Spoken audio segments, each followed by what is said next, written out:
Hello, and welcome to another episode of the Politic podcast with your hosts, me, Ben, and Nasif. Uh, Make sure to check out our other episodes. There's one that has already been released about the UK in review in 2022, and one that will shortly release about the world in review in 2023 and 2022 as well, and also looking ahead to 2023. Thank you for support this year. It's been very, remarkable, and we appreciate it a lot. Today's episode, though, is a special episode, and you'll notice that it's been released on the 25th of December, and that is Christmas Day. And for the past 70 years on Christmas Day, the Queen, Her Majesty Elizabeth II, has delivered an address to the nation, a Christmas speech, as she normally gives. However, sadly, as we know, on 8th of September this year, she sadly passed on. And now we will have the King making that same broadcast to the nation. And that's what today's episode is about. It's about the Queen, her life, and the dedication she gave. It's going to be a short episode, but it's going to be filled with lots of dedication towards her. And of course, this is the biggest event in Britain this year by far. And if it wasn't for Ukraine, it would have certainly been the most significant international one. And thus, we thought it was important to release it on Christmas Day to make it quite poignant. Of course, we're not expecting many to listen on that day, but we know that many people will be touched by this. So let's start about the Queen. So the first one, a bit of a memory. Where were you when the Queen died? Can you remember Well, it? I was visiting my sister and my brother-in-law, as I usually do, and I had checked my phone, um, and I just saw. Well, as a matter of fact, I firstly saw your text. Mm, I believe you had texted me, Ben, saying something along the lines of "God rest the Queen," and I was immediately shattered. I was like, I, I could not believe it, and just as I was reading that, an article came up on my news feed, uh, explicitly stating that Her Majesty the Queen had died, and I was just, I mean, I can't really describe it because what a moment it was. mm. I I was just stood there, and I then walked into the other room and announced it to everybody, who sat there in silence. And as I say, man, it's kind of an emotion I can't particularly describe. Yeah. You know, physically, I was in the house. Mentally, I I don't know where I was. It was a shocking discovery, but one which I realized that I had to quickly accept because ultimately, that's the only real thing that we could do in that particular moment. Mm. And yeah, I can remember when I was watching it, and so we had heard, of course, in the day that the Queen's health was like people worried about it, some of the medical doctors, and I think from that moment, people knew that something was up. That they're not, and the broadcast completely throughout the day dedicated to it. They wouldn't have put out the message if it wasn't going to be expected for her to sadly pass on.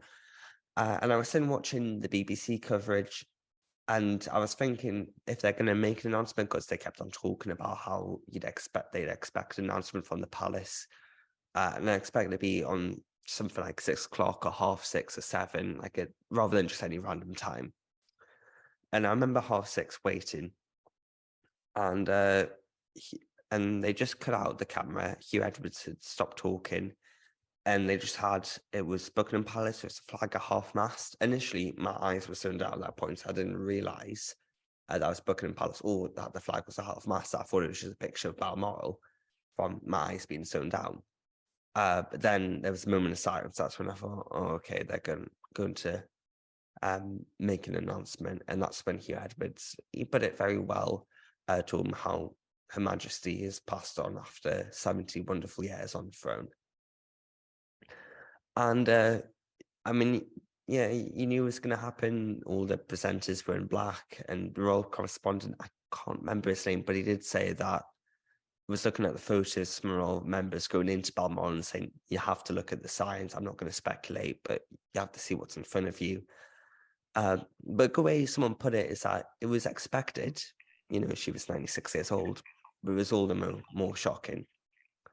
It just felt like a gut punch, really. If all we knew it would happen one day, and she has had health problems in recent years. Uh, I don't think anyone really could envisage a day without her. For most of us, yeah, nearly all of us, we've never known another queen or can never remember King George the Sixth. Yeah, King George the Sixth on the throne.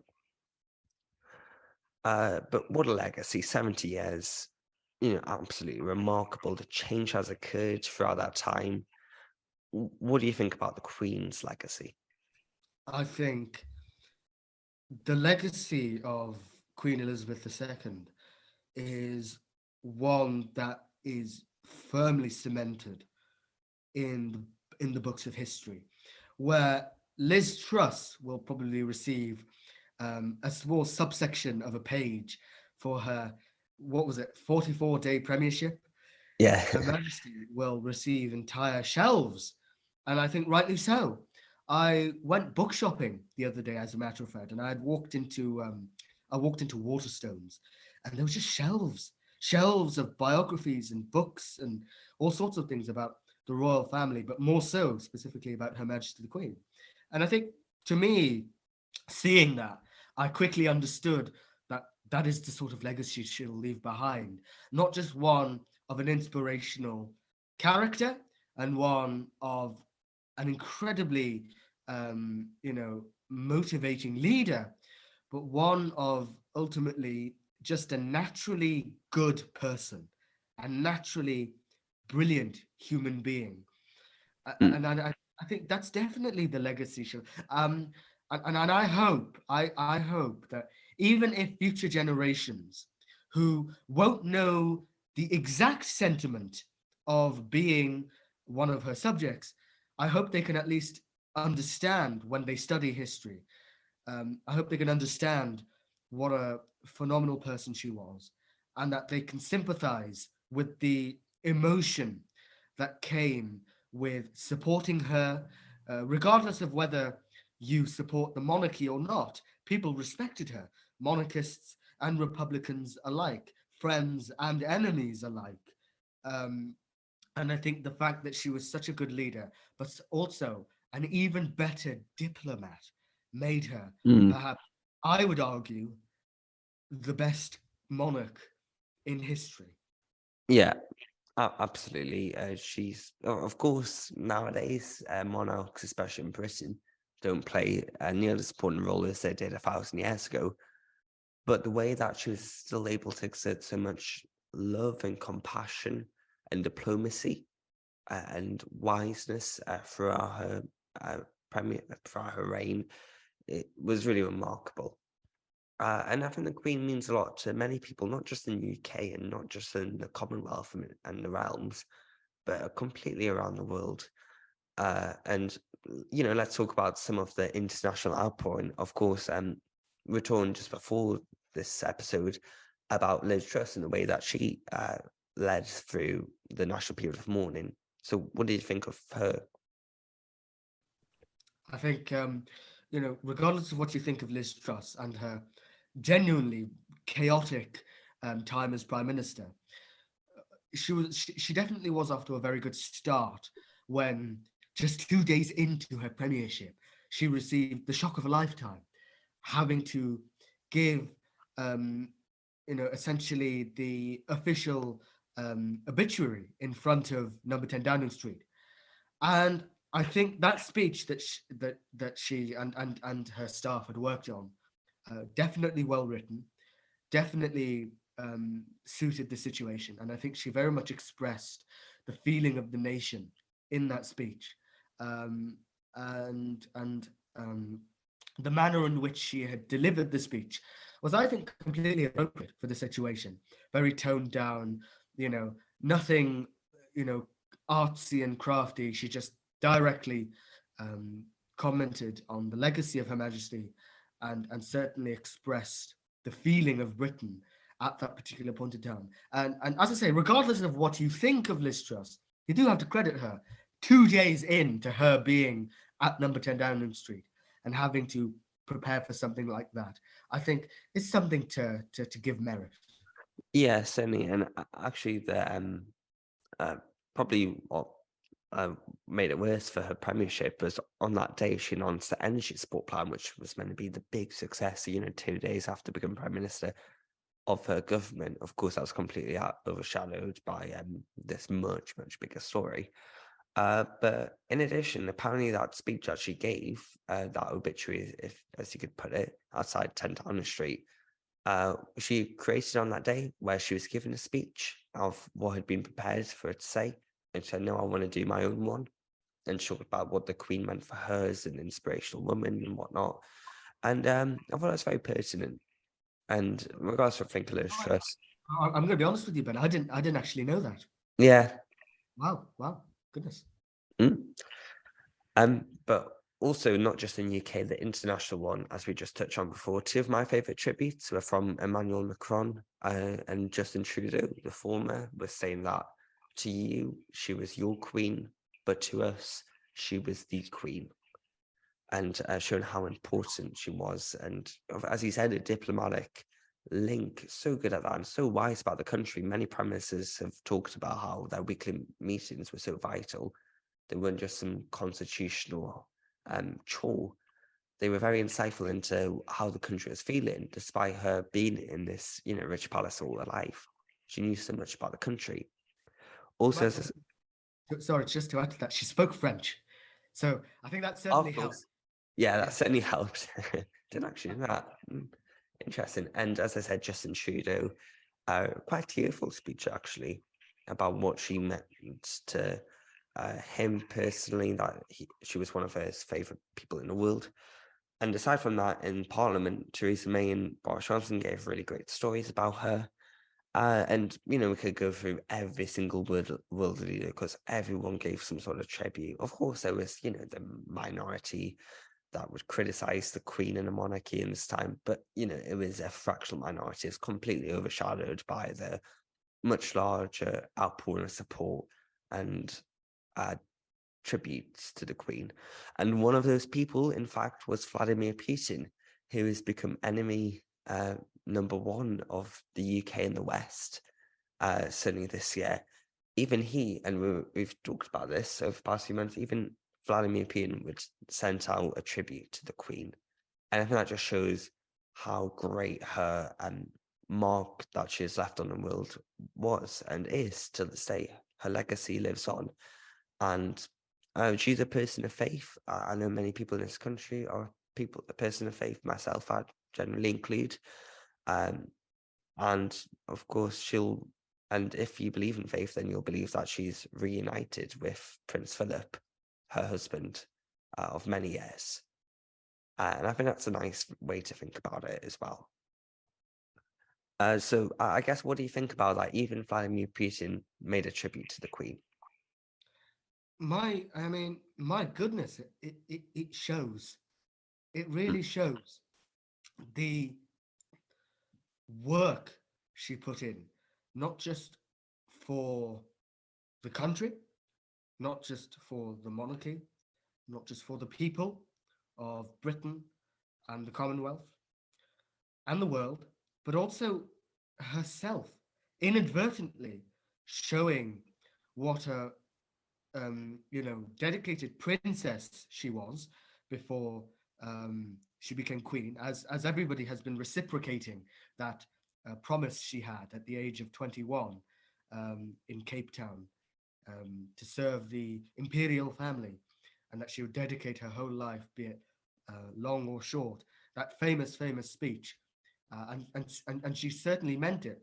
But in doing so, inadvertently gained an undescribable amount of respect and praise from across the world. That by the time of her silver jubilee, that was when she was 25 years on the throne in 1977, she had already become known as the queen, not Mm. just a queen, but the queen. And she was only 25 years on the throne. Imagine what people must have hoped for the remaining, well, 45 years of that particular reign of hers. Mm. Uh, and I think the fact that even Vladimir Putin, I mean, it cannot be stated enough, but Vladimir Putin, of all people, who has, as you said, become enemy number one, even he had to give his condolences for the passing of Her Majesty, because even he had to admit that her presence globally meant so much to all nations, including the Russian people.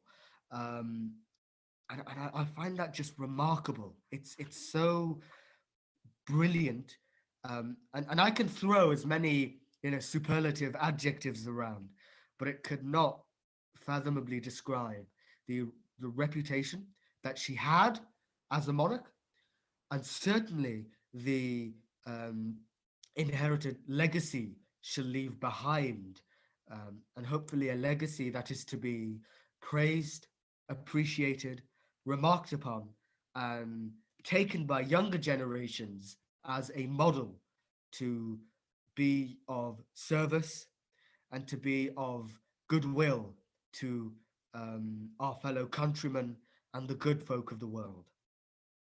Mm. Um, very pertinent words. And what does the Queen mean to you personally? Or do you say you, the Queen? I'll make. I mean, I've already rambled a little bit, so Yeah. I'll try and make this a little bit brief. Um, Ultimately, what she meant to me was continuity Mm. and service and happiness. Those are the three things she really meant.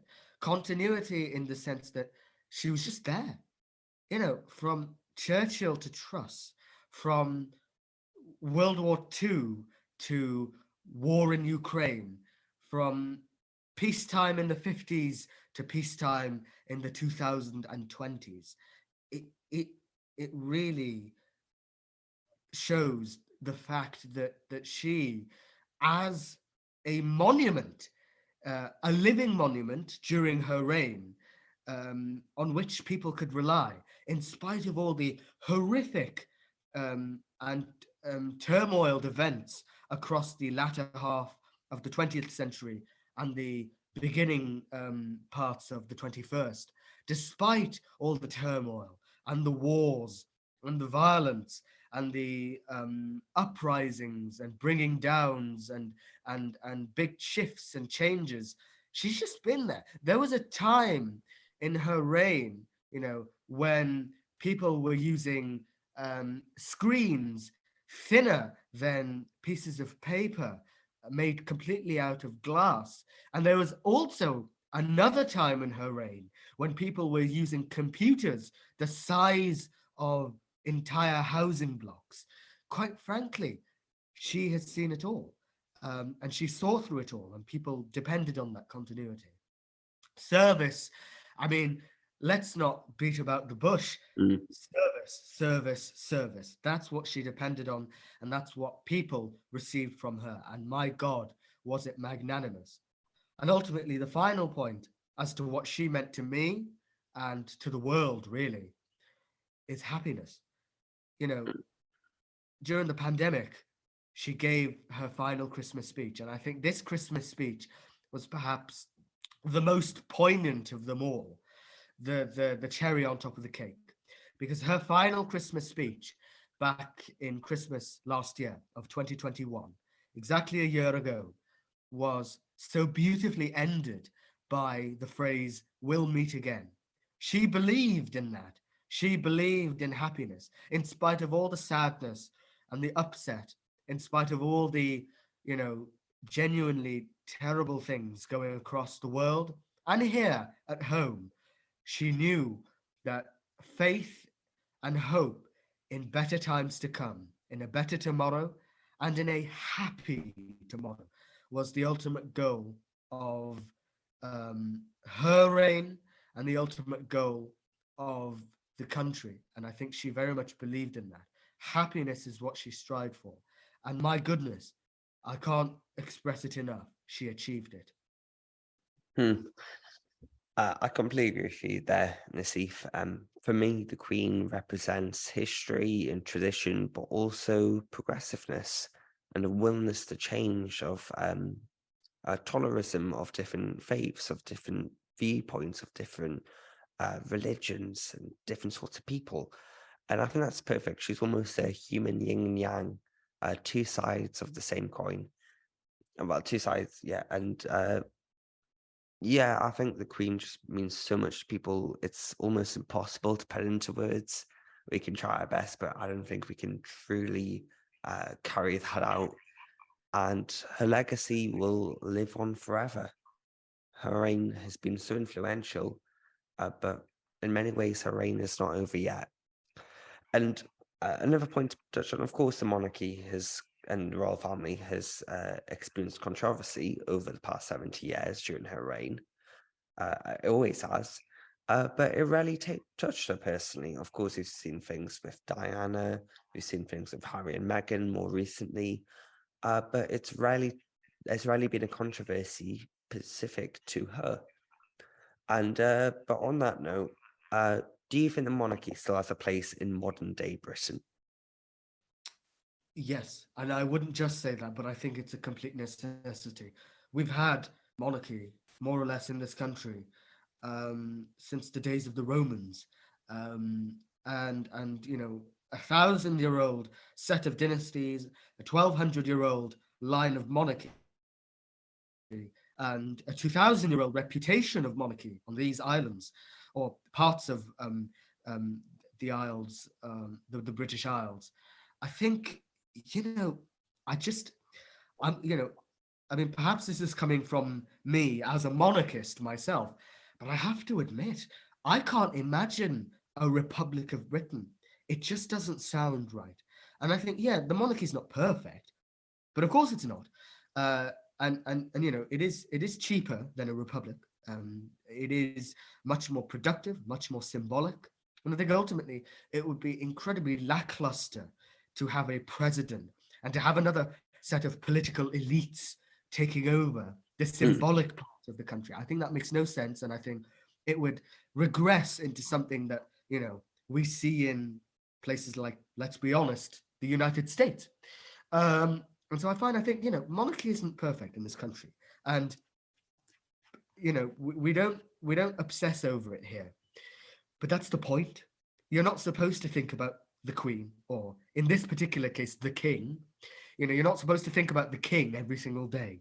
You're not supposed to ponder upon the grand institution every single minute of your life.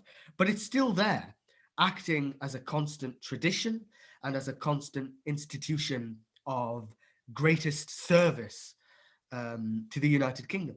And that's its purpose, ultimately. And I think it's so British. It's just so quintessentially British to have a king, to have a monarch, and to rely on a monarchy that ultimately, for the most part, does its job. Having a king who can intimidate the prime minister and humble the prime minister, and having a royal family who can go off symbolic duty and really represent the country at heart, um, whilst avoiding any political connotations, allowing ministers and MPs to do the rough work, whilst the beautiful flower vases and water fountains are kept up by the institution of the monarchy. I think, look, it's not perfect. And I don't think you have to support the monarchy, but I think one has to concede the fact that it plays a huge role here. It always has and it always will. And it's essential in the running of thousands of institutions across the country, royal institutions particularly. And ultimately, whether you agree with it or not, it has been a point of service for Britain and the Commonwealth. And I think we certainly couldn't live without it in modern times, especially. mm. Yeah, some really important points there. I believe too that the monarchy still has a place in modern day Britain. There's a reason why we have such an influential and symbolic monarchy in modern day Britain in 2022. There's a reason why that exists. And that's not just because of the Queen, although a lot can be attributed to that, but it can also be attributed to the way that royal family is served and the importance it means to the UK. And when people talk about whether we should still have a monarchy, many people talk about the economic benefits, which is certainly very true. Of course, like the royal family does generate money for the UK in many ways, but in a way that's one of the lesser arguments. The main argument is that the royal family and the monarchy and the Queen and the King means so much to the UK. It's really what Britain is built on. They're the glue that holds it together, the centerpiece. If we were to get rid of that, then Britain would lose a part of itself. And, some values of tradition, but also progressiveness, that would suddenly be lost if it wasn't for the royal family. And yeah, I think something that we should definitely keep. And now, of course, we have a new monarch. We have King Charles III after many years in waiting, longest apprenticeship ever, many remarked. Um, but yeah, he's our new king, and there are lots of doubts, more so 20 years, yeah, 20, 30 years ago about what sort of King Charles would be like, whether they want him or they prefer him to just pass it on to William. But I think the mood's changed a lot now. His address the day after the Queen died on TV was really special. Really got me tearful actually when it came on. His dedication to the Queen, his mother, of course, and how hard that must have been. But we can sort of see what sort of King Charles will be like, Charles III. One that's keen on changing royal family so that reflects modern day Britain and ensures its survival and has a positive impact in Britain, Commonwealth, and indeed the world. But one that also carries out duties and traditions. And yeah, the next few years will be a test, but I think Charles will succeed them with flying colours. So that is that. That's the end of a special episode dedicated to the Queen. Thank you for listening, and God save the Queen, and now, of course, God save the King. Thank God you. save the king.